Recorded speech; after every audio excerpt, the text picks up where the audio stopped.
দেখেন কত বড় অবস্থা, কত বড় মাছ। নসিবে থাকলে আপনি আসিবে, এটাই প্রমাণিত। আসসালামু আলাইকুম, সবাইকে স্বাগত।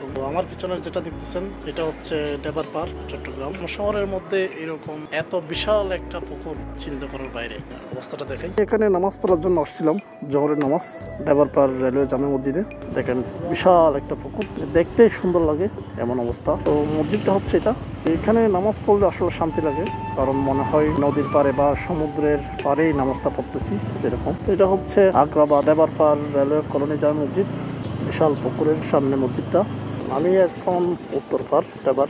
এখানে অনেক ছোট ছোট ঘাট আছে, যারা গোসল করে এখানে। ওই যে পুকুরের মধ্যে একজন ছেলে সাঁতার কাটতেছে, যে একজন লাভ দিচ্ছে বলার জন্য। এরকম পুকুরে আসলে গোসল করতে শান্তি লাগে। যানজটের শহরের মধ্যে এরকম বিশাল একটা পুকুরের পাড়ে ঘুরতে ভালো লাগে। মনে হয় সমুদ্রের পাড়ে গাড়ি চালাচ্ছি। এটা মনে হচ্ছে মেরিন ড্রাইভ, সমুদ্রের পাড়ে এরকম মনে হচ্ছে আমার। এখানে সবাই গোসল করতেছে। এত বড় পুকুর আমার মনে হয় বাংলাদেশে আর নাই, এটাই হবে। তো যদি তাকে কমেন্ট করে জানাবেন। তো বাচ্চারা গোসল করতেছে, তারা সাঁতার কাটতেছে। ছোট বাচ্চারা, তোমরা কি সাঁতার জানো?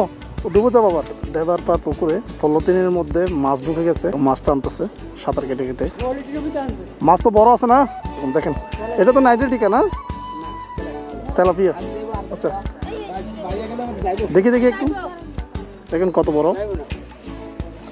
তো নসিবে থাকলে আপনি আসিবে। পলিথিনের ভিতর ঢুকে গিয়েছিল, তো বাইরে দেখছে সাঁতার কেটে নিয়ে আসছে এখানে। দেখেন কত বড় মাছ। নসিবে থাকলে আপনি আসিবে, এটাই প্রমাণিত। ঠিক আছে, নিয়ে যান। তো ভিডিও লম্বা করবো না, এখানে শেষ করতেছি। ভালো থাকবেন, দেখা হবে পরবর্তী ভিডিওতে।